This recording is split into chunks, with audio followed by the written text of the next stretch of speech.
L'Éternel répondit à Job: Où étais-tu quand j'ai fondé la terre? Sur quoi ses bases sont-elles assises? Job 38, 1, 6.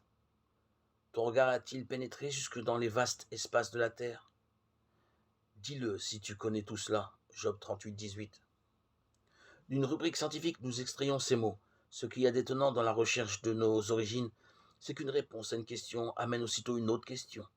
Si l'homme est un produit du Big Bang, comme le disent certains scientifiques, quelle est la cause du Big Bang?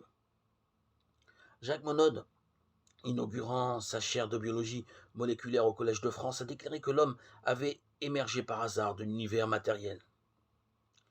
Et un autre physicien célèbre, le professeur Alfred Kessler, prix Nobel de physique, déclare: L'idée que l'univers s'est créé tout seul me paraît absurde. Je ne conçois le monde qu'avec un créateur, donc un Dieu. Un seul atome est si compliqué, agencé avec tant d'intelligence, que l'univers matérialiste n'a pas de sens. C'est alors que nous aimons écouter le Créateur lui-même nous parler de son œuvre. Au commencement, Dieu créa les cieux et la terre. Genèse 1:1. C'est par lui que tout a été créé, ce qui est dans les cieux et ce qui est sur la terre, le visible et l'invisible.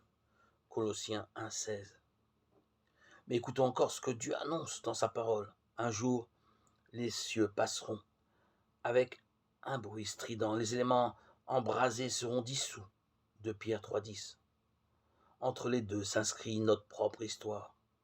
Elle a un sens pour la gloire de Dieu, si nous savons l'écouter et le croire.